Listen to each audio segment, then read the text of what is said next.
The stars looked peaceful from Harmony Station. Sarah Chen stood at the observation deck, watching ships come and go. She had been an admiral in Earth's Navy for 12 years, but today she was just visiting. Her daughter lived on the station with her husband and 2 children, Sarah's grandchildren. Harmony Station was special. It floated in space near a neutral world, a place where humans and aliens lived together. 47 different species called the Galactic Concordat home, and humans had been part of it for 83 years. On the station, human children played with alien children. Scientists from different worlds worked together. Everyone believed they were building something better. 15,000 humans lived on Harmony Station.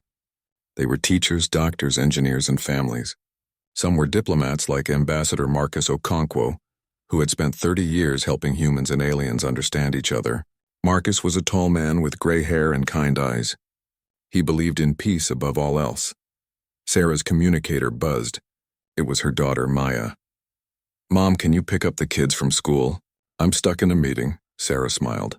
"Of course. I'll take them for ice cream."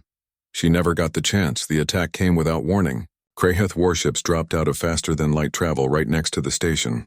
The Kraheth were a reptilian species, tall and covered in dark scales.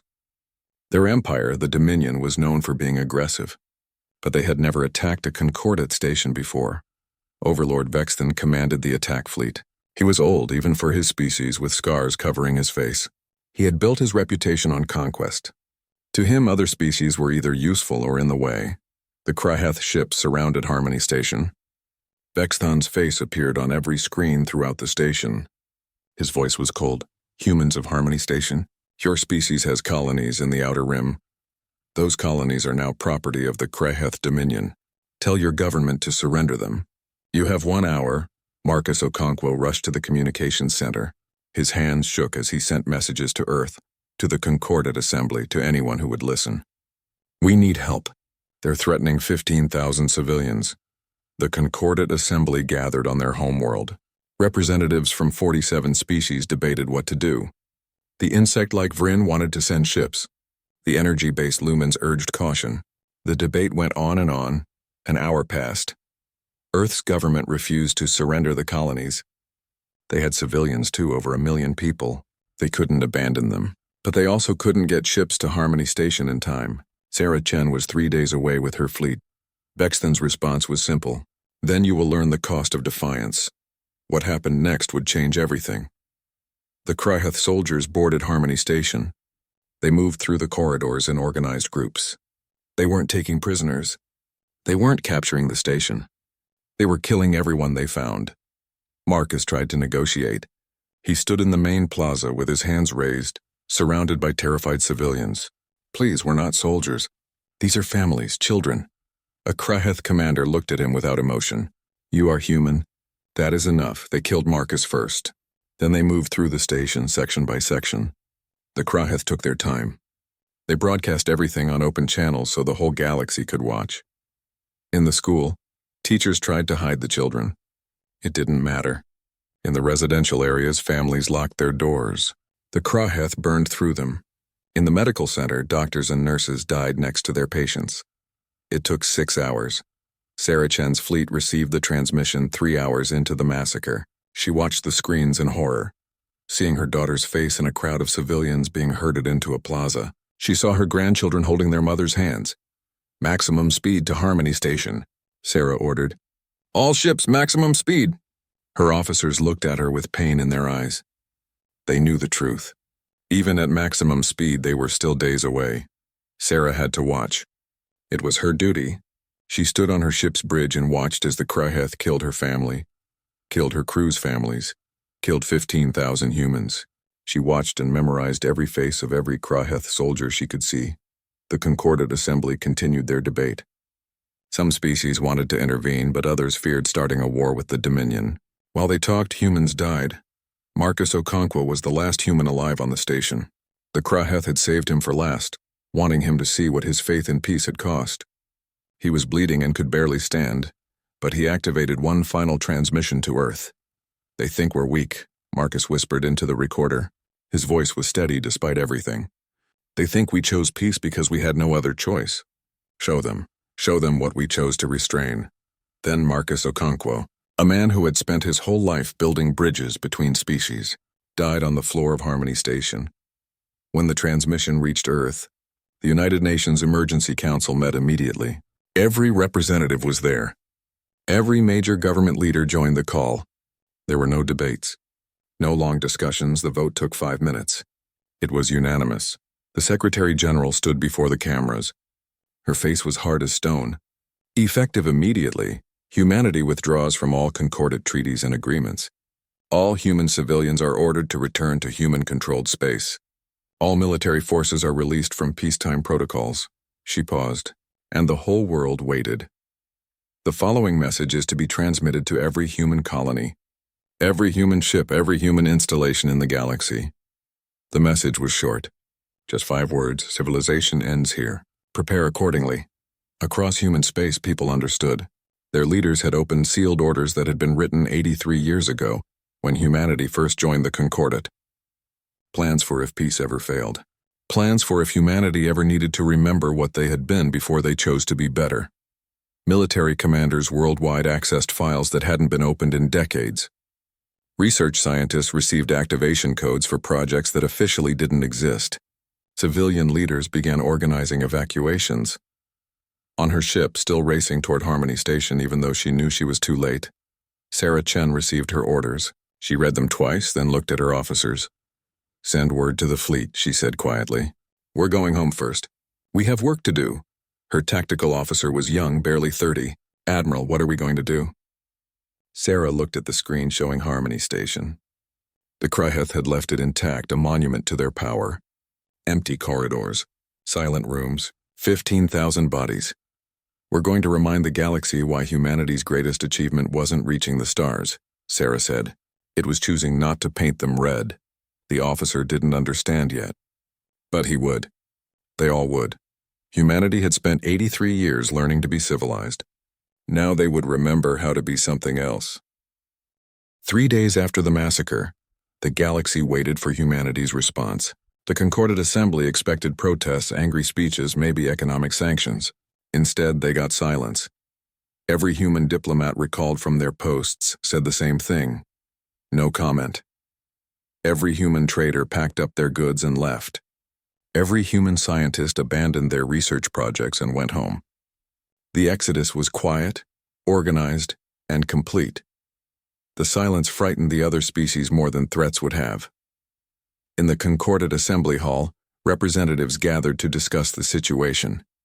The Vryn ambassador, an insect-like creature named Zixthar, accessed his terminal. What he found made his antennae tremble. "I need to share something," Zixthar said. "When humanity joined the Concordat, they submitted historical records. Standard procedure. I've been reviewing those records. We all should have paid more attention." He projected images onto the central screen. Destroyed cities, burned forests, mushroom clouds rising over planets.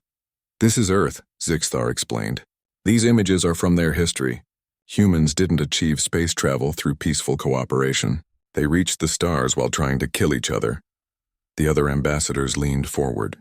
A floating lumen named Brightness at Dawn spoke. "Many species have conflicts during their development. This is not unusual. Look at the scale," Zixthar insisted. "In their 20th century alone, humans fought 2 global wars. Over 100 million of their own kind died. They invented weapons that could destroy their entire planet. They came close to using them multiple times." An amphibious Quellan representative made a dismissive gesture. "But they didn't. They chose peace. They joined us. Did they choose peace?" Zixthar asked quietly. "Or did they choose to restrain themselves? There's a difference. A predator that sleeps is still a predator." The assembly grew quiet. On Earth, the transformation had already begun. Dr. Kenji Yamamoto stood in a laboratory that hadn't been active in 80 years. He was 73 years old, a physicist who had spent his career developing better energy systems and medical technologies. Now he stood before weapons schematics he had hoped never to see again. "We spent 8 decades learning to save lives," Kenji said to his assistant. "Now I have to remember how we became so good at ending them." His assistant, a young woman named Sarah Kim, looked at the plans. "What is this?" "This," Kenji said, "is what humanity developed before we joined the Concordat. We agreed to lock it all away. Relativistic missiles, Quantum disruptors, nanite swarms, things that make nuclear weapons look kind. Can we actually build these? Kenji nodded slowly. In 83 years, our technology got better. These weapons will be worse than we imagined back then. Much worse. In military headquarters around Earth, old soldiers came out of retirement. General James Okoro was 94 years old. He had fought in Earth's last war, a brutal conflict over water rights that had killed millions before cooler heads prevailed. That war had convinced humanity to join the Concordat, to try a better way. Now James sat across from Admiral Sarah Chen. She had aged 10 years and 3 days. The footage of Harmony Station played constantly in her mind. Can we do this? Sarah asked. Can we become what we were? James looked at his hands. They were old and scarred. We never stopped being what we were, Sarah. We just learned to control it. But it's still there. It was always there. I'm not sure I can... You watched your daughter die, James interrupted gently. You watched your grandchildren die. Every human lost someone on that station. We don't need to manufacture rage. We need to channel it, Sarah nodded. What's our strategy? Total war, James said simply. Not conquest. Not occupation. Elimination of their ability to threaten anyone ever again. The Kraheth think they showed us our place. We're going to show them what happens when you wake up something that was pretending to sleep. Across human space, civilian populations mobilized. Hannah Brooks had been a kindergarten teacher on a colony world. She had taught 5-year-olds how to share, how to use words instead of fists, how to be kind. 3 of her students had been on Harmony Station. Visiting relatives, now Hannah stood in a military recruitment center. I want to join, she told the recruiter. The recruiter, a man with gray hair and tired eyes, looked at her file. You're 46. You're a teacher. No military experience? I can learn, Hannah said firmly. They killed my students. Children I taught to be gentle and kind. I want to serve. The recruiter saw something in her eyes. He had seen it in every volunteer who had come through that day. Grief transformed into purpose. We'll find a place for you, he said. Weeks passed. The Kraheth Dominion expected retaliation. Overlord Vexthan reinforced his borders and prepared for human attacks. But nothing came. Instead, something stranger happened. Human ships were disappearing. Not destroyed. Not captured, just leaving charted space and vanishing. Concordat intelligence tried to track them. They couldn't. Every human vessel had disabled their tracking systems. Thousands of ships were going somewhere, but no one knew where. Vexthan decided this meant humans were running. He began annexing border territories, including former human colonies. His forces found empty settlements. The buildings were intact, the power still running, but every human had left. Ghost towns in space, they abandoned their homes, Vexthan told his commanders. They fear us. Let this be a lesson to the galaxy. The Kraheth Dominion takes what it wants, but deep in uncharted space beyond the edge of explored territory, something else was happening. Humanity was building. In a hidden sector of space, thousands of ships floated around massive construction platforms. Factories assembled weapons. Shipyards constructed new vessels. Training facilities prepared soldiers. Admiral Chen walked through one of the shipyards. She stopped at a particular section where smaller ships were being built. Her tactical officer, Commander David Park, followed her. These are the coffin ships, David said quietly. One-way attack vessels. They carry crews of 20, enough nuclear payload to crack a moon and no return fuel. How many volunteers? Sarah asked. All of them. Every crew slot filled within hours. We had to turn people away. Sarah felt tears in her eyes but didn't let them fall. They're civilians. Teachers and farmers and artists. What have we become? We've become what we needed to be, David replied. The Kraheth made us choose. In another section, Hannah Brooks underwent training. Her instructor was a veteran from Earth's last war. You're doing well, he told her. You have a gift for tactics. Hannah accepted the compliment without emotion. I taught children strategy games. How to plan ahead. How to outthink opponents. I thought I was teaching them problem-solving skills for life. And now I'm using those skills to solve a different kind of problem. The instructor recognized the coldness in her voice. He had heard it before in himself decades ago. It was the sound of someone who had crossed a line they never thought they would cross. Back in Concordat space, the assembly grew more nervous with each passing week. The Vryn ambassador presented more findings from human history. They've done this before, Zixthar explained. Humans have a pattern. They build civilizations, create rules, live peacefully. But when those rules fail to protect them, they abandon the rules entirely. They call it total war. When humans fight total war, they don't fight to win territory or resources. They fight to eliminate the threat completely. Surely they wouldn't, Brightness at Dawn said. The Kraheth are a major power, over 1,000 worlds. The humans had a saying from one of their old wars, Zixthar said. They would fight on the beaches, in the streets, in the hills. They would never surrender. And that was when they were fighting each other. Imagine what they'll do to someone who killed their children. 6 months after the Harmony Station massacre, Kraheth scouts detected something on long-range sensors. Multiple contacts, thousands of them. The entire human fleet emerging from dark space. But they weren't heading for military targets. They weren't following any recognizable attack pattern. They were heading everywhere. The human fleet split into hundreds of groups, each heading toward a different Kraheth world. The formation was perfect. The timing was synchronized. Every ship knew exactly where to go and what to do. In his command center, Overlord Vexthan finally felt the first touch of fear. How many ships? 12,000 confirmed, his sensor officer reported. More still emerging. Sir, they have enough forces to hit every major world in the Dominion simultaneously. Vexthan's scaled hands gripped his command chair. Impossible. Humans are merchants and diplomats. They don't have this kind of military. They do now. The officer whispered. Admiral Sarah Chen stood on her flagship's bridge as they approached Kraheth Prime, the Dominion's capital world. Her fleet consisted of 200 ships, enough to level the planet's defenses. She opened a communication channel to her fleet commanders. Hannah Brooks was one of them now, commanding a destroyer squadron. The former teacher had excelled in every test, mastered every system. Grief had made her focused in a way that frightened even seasoned soldiers. All ships, Sarah said calmly. Remember Harmony Station? Remember why we're here. Remember what they took from us. She paused, then added 5 more words. Civilization ended. Show them why. The human fleets arrived at their targets within hours of each other. It was a coordination that impressed even military experts across the galaxy. 12,000 ships hitting over 300 Kraheth worlds at the same time. But what happened next surprised everyone even more.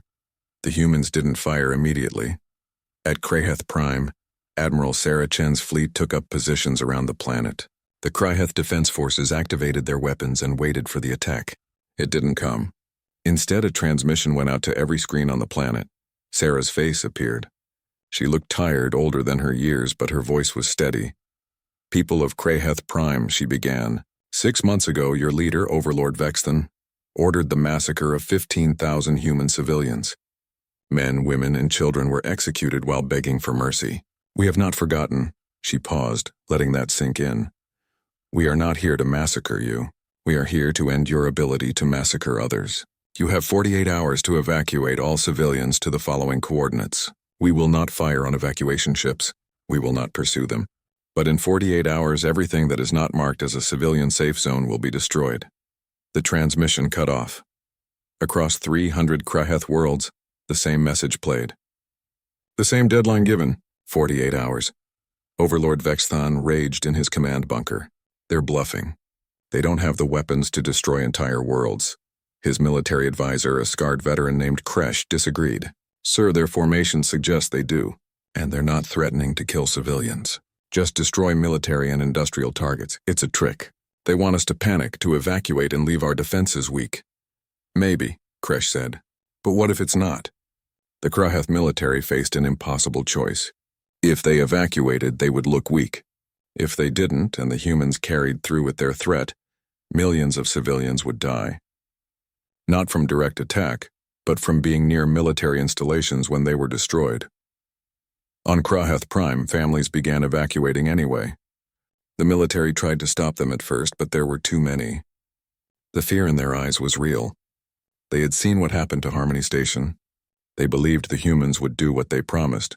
True to their word, human ships didn't fire on civilian transports. They escorted them to the safe zones and then withdrew.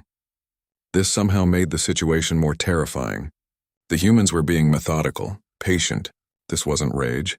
This was execution of a plan. Commander Hannah Brooks watched evacuation ships flee from the industrial world she was blockading.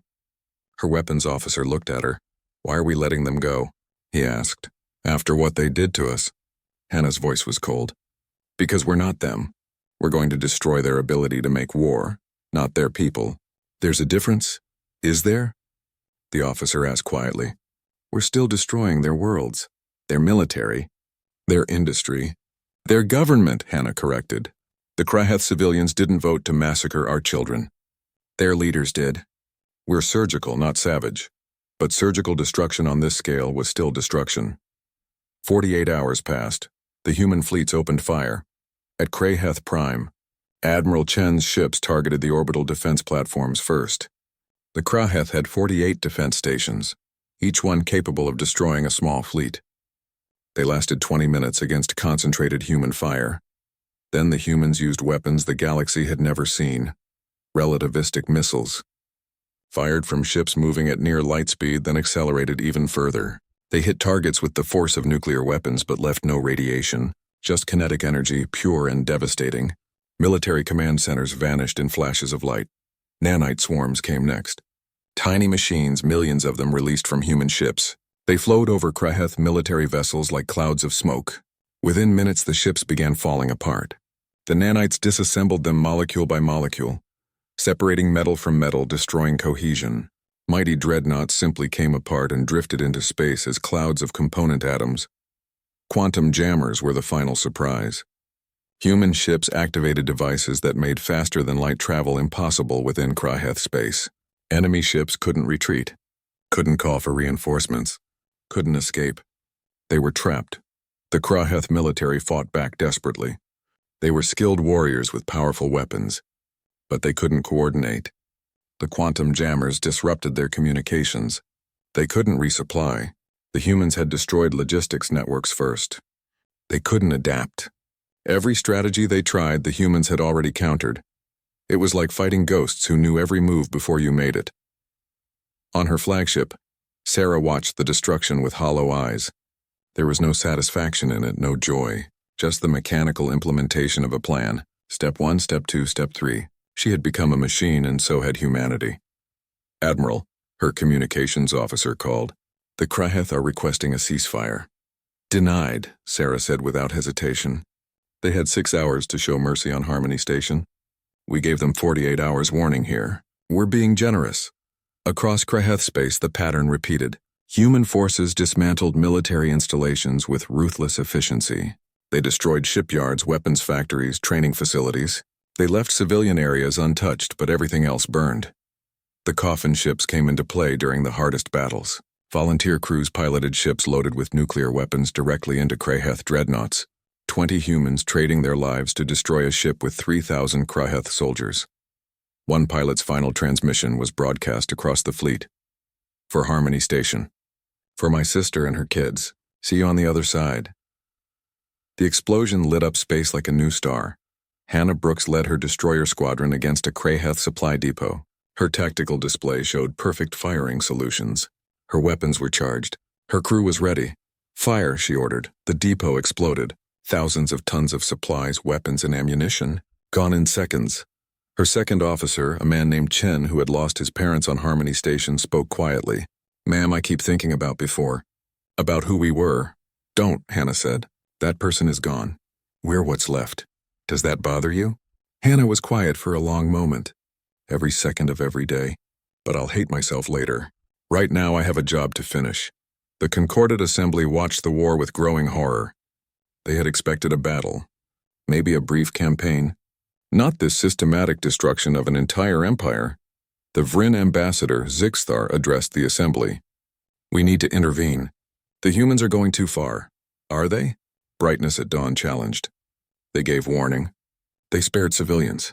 They're targeting only military capabilities. They're destroying the Kraheth Dominion. The Dominion that massacred 15,000 innocents," another ambassador pointed out. "The Dominion that we did nothing to stop." The assembly was divided. Some species wanted to help the Kraheth. Others felt the Dominion deserved its fate. But when Concordate ships moved toward the battle zones, they found human vessels waiting. No shots were fired. But the message was clear. Human ships blocked all approaches. Their weapons were powered but not aimed. Not yet. Admiral Chen sent a transmission to the Concordate fleet that approached her position. This is between us and the Kraheth. Stay out of it. If you intervene, you choose sides. Choose carefully. The Concordate ships withdrew. No one wanted to face what humanity had become. In his bunker on Kraheth Prime, Overlord Vexthan watched his empire crumble. World after world fell silent as human forces destroyed their military capabilities. His fleet was scattered, communications disrupted, supply lines severed. Kresh, his advisor, stood beside him. "We have to surrender, my lord." "We're beaten." "Never," Vexthan roared. "The Dominion has stood for 2,000 years. And it will end today if we don't act," Kresh said. "Look at the reports. They're not slowing down. They're not getting tired. They're going to destroy every military installation we have, and there's nothing we can do to stop them." Vexthan looked at the tactical display. Kresh was right. In 3 weeks, the humans had done what no enemy had managed in 2 millennia. They had broken the Kraheth military. How did they do this? Vexthan whispered. They were merchants, diplomats, soft. They were never soft, Kresh said quietly. They were restrained. There's a difference. We removed the restraints. A transmission came through. Admiral Sarah Chen's face appeared on the screen. She looked directly at Vexthan. "Overlord Vexthan, we have destroyed 70% of your military capability. We can destroy the rest. Or you can surrender. We want you. We want everyone in your command chain who participated in the Harmony Station massacre. 847 names. You give them to us and we'll accept your surrender." Vexthan's scales flushed with anger. "You want me to betray my officers?" "You betrayed your honor when you ordered the execution of children," Sarah replied. Her voice could have frozen stars. "You have 24 hours. After that, we don't accept surrenders. We just finished the job." The transmission cut off. Vexthan looked at Kresh. The old advisor met his eyes steadily. "My name is on that list," Kresh said. "I supported the attack. I deserve what comes." "I won't surrender," Vexthan said. "Then we all die," Kresh replied. "Every Kraheth soldier, every ship, every installation." The surrender came at dawn on Kraheth Prime. Overlord Vexthan emerged from his bunker with his hands bound. Behind him walked 846 other Kraheth officers. Every one of them had participated in planning or executing the Harmony Station massacre. Admiral Sarah Chen stood waiting with a security detail of human soldiers. She looked at Vexthan without expression. This creature had ordered the death of her daughter, her grandchildren, 15,000 others. He stood before her now defeated. She felt nothing. That scared her more than anything. "Overlord Vexthan," Sarah said formally, "you are hereby taken into human custody to stand trial for war crimes, including the premeditated murder of 15,000 civilians." Vexthan met her eyes. For the first time in his life, he saw something that made him understand true fear. The human wasn't angry. She wasn't even hateful. She was empty. She had burned through every emotion and reached the other side. "What will you do to me?" he asked. "Justice," Sarah replied, "not revenge. You'll understand the difference." The Kraheth officers were transported to human ships. The rest of the Kraheth military, over 3 million soldiers, surrendered across their territory. They laid down weapons and waited to learn their fate. The human response surprised everyone again. Admiral Chen addressed the Kraheth people directly from the capital's main broadcasting center. Every Kraheth world received the transmission. "The war is over. Your military has surrendered. Your leadership is in custody. But you, the people of the Kraheth Dominion, are not our enemies. Your leaders made choices that brought this war. You will not be punished for their decisions." She paused, letting that sink in. "However, the Kraheth Dominion as it existed is finished. Your territory will be placed under human administration until a stable government can be established. Your military will be dismantled. You will not be permitted weapons of war for a generation. These terms are not negotiable, but you will be rebuilt. You will be helped. Because we are not monsters. We are humans who were forced to become something we hate. We won't become it permanently." The transmission ended. Across the galaxy, reactions were mixed. Some species applauded humanity's mercy. Others feared their power. Still others wondered if this was truly mercy or just a different kind of conquest. In the Concordate Assembly, Ambassador Zixthar stood before the gathered representatives. "The Concordate Council has summoned humanity to answer for their actions. They have violated warfare conventions, used excessive force, and destabilized an entire sector. We must hold them accountable. Brightness at dawn floated forward. They also saved civilian lives, gave warning before attacks, and accepted surrender when offered. Their methods were harsh, but were they unjust? They had no right to wage war without concordant approval, a Quellan representative argued. And we had no right to watch 15,000 humans die without intervening. Zixthar countered quietly. We failed them. They responded accordingly. The assembly scheduled a formal hearing. Humanity would be called to explain their actions. But many wondered if humanity would even come. On Earth, the victory felt hollow. Cities celebrated in the streets, but the celebrations felt forced. Everyone had lost someone on Harmony Station. The war had been won, but what had been lost? Hannah Brooks returned home to her empty apartment. She had commanded a destroyer squadron for the last 6 months. Her crews had sunk 43 Kraheth military vessels. She had been efficient, focused, merciless. Now she sat in her living room and stared at pictures of her former students. The 3 who had died on Harmony Station smiled back at her from frozen moments of happiness. I avenged you, she whispered to the pictures, but you'd be ashamed of what I became to do it. Her communicator buzzed. It was Admiral Chen. Commander Brooks, the Concordat has summoned us to a hearing. They want to put us on trial for war crimes. I'm assembling a delegation to represent humanity. I want you there. Hannah felt tired down to her bones. Why me?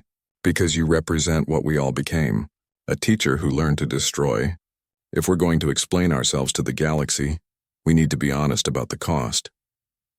3 months after the Kraheth surrender, representatives from humanity stood before the Galactic Concordat Assembly. Admiral Sarah Chen led the delegation. Hannah Brooks stood with her, along with Dr. Kenji Yamamoto and General James Okoro. 4 humans representing a species that had shocked the galaxy. The charges were read out. Excessive use of force, violation of warfare conventions, unauthorized military action, destabilization of galactic peace. The list went on. Ambassador Zixthar presented the case. Humanity's response to the Harmony Station massacre was disproportionate. Yes, a crime was committed against them, but they destroyed an entire empire. Over 3 million Kraheth soldiers killed or wounded. Hundreds of worlds left defenseless. This cannot be ignored, other ambassadors spoke. Some defended humanity, pointing out that the Kraheth had started the violence. Others condemned the humans for their ruthlessness. The debate went on for hours. Finally, Admiral Chen was given the chance to speak. She walked to the center of the assembly hall. Every eye in the galaxy was watching this transmission. History would remember this moment. Sarah looked around at the assembled species. Some met her eyes. Others looked away. You're right, she began. Our response was excessive by your standards. We violated conventions we weren't part of anymore. We destabilized an empire. We became something terrible. She paused, her voice growing harder. But where were you? When Overlord Vexthan broadcast the massacre of our people for 6 hours, where were you? You watched. You debated. You discussed protocol while our children died. The Concordat became irrelevant to us the moment you chose procedure over protection. Murmurs rippled through the assembly. Sarah continued. You taught us that civilization means rules, diplomacy, measured responses. Then you showed us those rules don't apply when someone decides to butcher innocents. So yes, civilization ended at Harmony Station. Not for the Kraheth. For you, for us, for everyone who believed the rules mattered. She looked directly at the council members. You want to know if we'll rejoin your Concordat? Here's your answer. No. We tried your civilization. Our children died while you debated. We'll trade with you. We'll maintain diplomatic relationships. But we will never again trust our safety to a body that watches murder and calls it a difficult situation. The assembly erupted. Representatives shouted. Some in agreement, others in anger. Sarah just stood there waiting for silence. When it came, General Okoro stepped forward. At 94, he represented humanity's past. I fought in Earth's last war before we joined the Concordat, James said. We killed millions of each other over water. It was brutal and pointless and wrong. We joined the Concordat to become better, to learn from species who had found better ways. His old eyes swept the room. You taught us about peace, about cooperation, about looking beyond our own species. We learned those lessons. We internalized them. And then when we needed the civilization you promised, it wasn't there. So we reverted to what we knew. What we had always been, war. Dr. Yamamoto spoke next. I developed weapons that terrify me. I unleashed technology that should never have been created. But I did it because the alternative was accepting that our children could be murdered without consequence. We chose justice over peace. You may not agree with that choice, but it was ours to make. Finally, Hannah Brooks stepped forward, the former teacher, now a decorated military commander. I taught 5-year-olds how to share toys, she said quietly. 3 of those children died on Harmony Station. I watched them die on the broadcasts. They were crying for their parents. They were scared and confused, and they died anyway. Her voice remained steady, but her eyes were fierce. I commanded warships against the people who killed them. I made decisions that ended lives. I became something I never wanted to be, and I'd do it again. Because the alternative was accepting that my students died for nothing, that evil could triumph while good people debated. She looked around the assembly. You asked what humanity became. We became what we had to be. Judge us if you want. Condemn us if you must. But we will never apologize for refusing to be victims. The assembly hall was silent. No one knew what to say. Humanity had made their position clear. They would not beg forgiveness. They would not accept judgment from those who had failed them. Ambassador Zixthar finally spoke. What will humanity do now? Admiral Chen answered. We're leaving the Concordat. We'll maintain our territory and expand carefully. We'll trade with anyone who wants to trade. We'll defend ourselves and our allies. We won't be aggressive, but we will never be helpless again. And the Kraheth? Brightness at Dawn asked. We're administering their territory as promised, helping them rebuild, teaching them better ways. In a generation, they'll have self-rule again, under supervision. Some crimes require consequences that last. Sarah looked at the council one final time. We came to this hearing because you asked. We explained our actions because you deserved answers. But understand this, we're not asking for permission. We're informing you of our decision. Humanity is withdrawing from galactic governance. We'll be neighbors, partners perhaps, but never again will we be dependent on others to protect us. She turned and walked out. The rest of the human delegation followed. 5 years after the Harmony Station massacre, the galaxy had found a new normal. It was different, quieter, more cautious. Everyone had learned hard lessons. The Kraheth territory was unrecognizable from what it had been. Under human administration, the worlds had been rebuilt. Schools taught new values. Children learned about cooperation instead of conquest. The military was limited to defensive forces only, and every officer was trained by humans. It wasn't popular with everyone. Many older Kraheth resented the occupation, but the younger generation saw things differently. In a classroom on Kraheth Prime, a teacher named Sela stood before her students. She was young, only 23, born just before the war. She taught history now. Today we learn about the Harmony Station massacre, Sela said. Her students, all Kraheth children between 10 and 12 years old, settled into their seats. This was always a hard lesson. Sela showed them the footage. Not all of it, but enough. The children watched in horror as Kraheth soldiers killed human civilians. Some of the students started crying. Why did they do that? A young male named Tresh asked. The humans weren't fighting. Because our leaders believed that strength meant violence, Sela explained. They thought that mercy was weakness. They were wrong. But the humans destroyed us, another student said. Doesn't that make them just as bad? Sela shook her head. They destroyed our military. They spared our people. They gave warnings and honored surrenders. They showed us the difference between justice and massacre. It's a lesson our old leaders never learned. After class, Sela walked through the rebuilt capital city. Human administrators worked alongside Kraheth officials. It was strange still, even after 5 years. But it worked. She passed a memorial that had been built on the site of Overlord Vexthan's former palace. It showed 2 lists of names.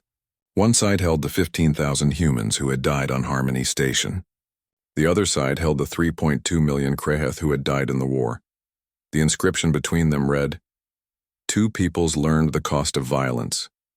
May future generations remember." Sela stopped to read the names sometimes.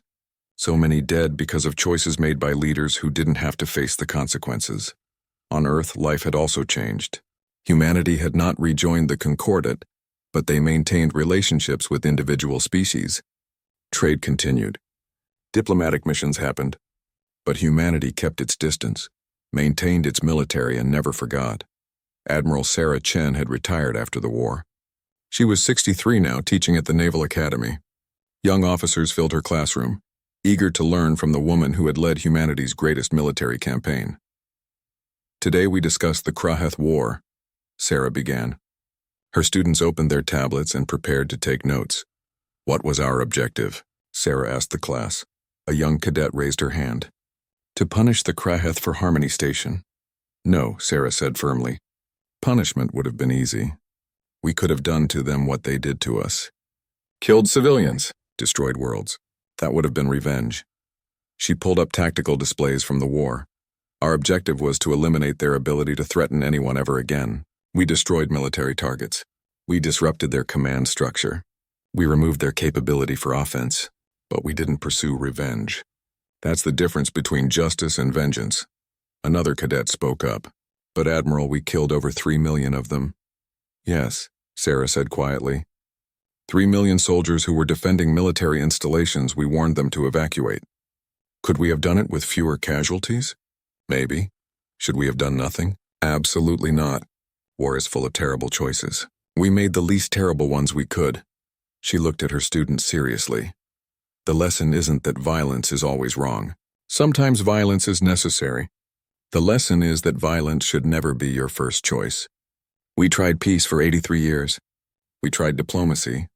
We tried appealing to the Concordat. None of it worked. So we did what we had to do. Sarah paused. But I want you to understand something. We won the war in 43 days. I've spent the last 5 years living with what we did. Winning is easy. Living with victory is hard. Every decision I made is with me forever. That's the burden of command.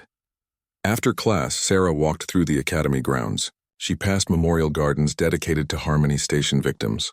Her daughter's name was there. Her grandchildren's names. 15,000 names total. She stopped and placed flowers as she did every week. The pain hadn't faded. It had just become part of her, like a scar that never fully healed. Hannah Brooks had also returned to teaching, though she maintained her military commission in the reserves. She taught middle school now, on a colony world far from Earth. Her students knew she had been a war hero. She never talked about it. One day a student asked her directly, "Ms. Brooks, did you kill people in the war?" Hannah looked at the 12-year-old girl who asked. She deserved an honest answer. Yes, Hannah said. I commanded ships that destroyed enemy vessels. Thousands of HFY soldiers died because of orders I gave. The classroom was silent. The students waited. Does that make you a bad person? Another student asked. Hannah considered this carefully. It makes me someone who made necessary choices that I wish I hadn't had to make. I don't think I'm bad. But I'm not the same person I was before the war. I lost something. We all did. Would you do it again? The first student asked. To protect you? To protect all of you? Hannah looked around at her students. Yes, without hesitation. Because the alternative is worse. The alternative is what happened to my students on Harmony Station. She changed the subject, moving back to the day's lesson on literature. But the question stayed with her. Would she do it again? The answer was yes, and that scared her more than anything. The galaxy had reorganized itself around the new reality. Several species had approached humanity for defense treaties. They had seen what humans could do and wanted that protection. The Vryn were the first. Ambassador Zixthar met with human diplomats in a neutral location. My people want a formal alliance with humanity, Zixthar said. A mutual defense pact. The human diplomat, a woman named Ambassador Patricia Okafor, studied the Vryn carefully. Why? Because we saw what you did to the HFY. We saw how you protected civilians even while destroying military targets. We saw how you helped rebuild after. That's not the behavior of mindless destroyers. That's discipline. We want that on our side. Patricia was quiet for a moment. You understand that if we make this treaty, we expect the same from you. If humanity is threatened, we'll expect the Vryn to stand with us. We understand, Zixthar said. We're not asking for a protector. We're asking for an ally. The treaty was signed.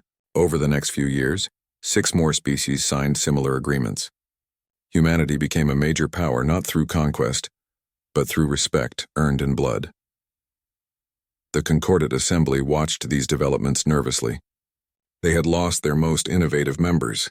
Several other species were considering leaving the Concordat to pursue bilateral relationships with humanity. Brightness at dawn met with Patricia. Okafor privately. The Concordat is fracturing, the Lumen diplomat said. Your withdrawal inspired others. Some species think the whole system is broken. Is it? Patricia asked. Your system failed to protect 15,000 civilians. It failed to respond to aggression. Maybe it needs to be broken. What would you have us do? Patricia considered this. Reform. Make the Concordat something more than a debate club. Give it teeth. Create rapid response forces. Make it clear that aggression has consequences. We might consider rejoining something like that. Maybe. In a generation or two.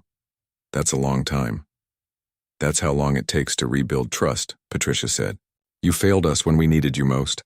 That's not something that heals quickly. 10 years after the massacre, a ceremony was held at the site where Harmony Station had been.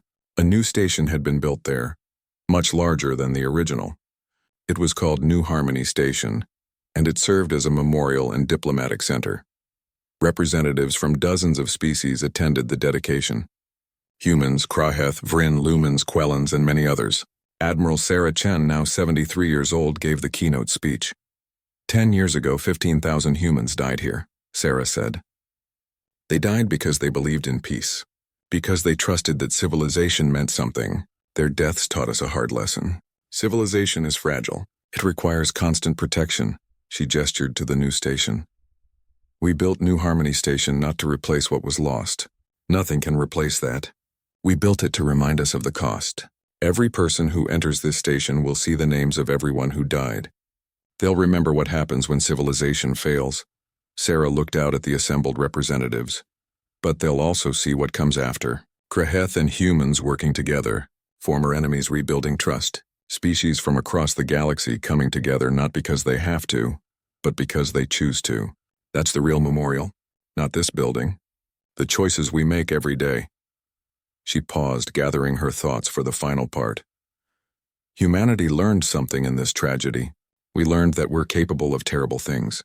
We're capable of becoming what we hate most, but we're also capable of stopping, of showing mercy when we don't have to, of helping those who hurt us.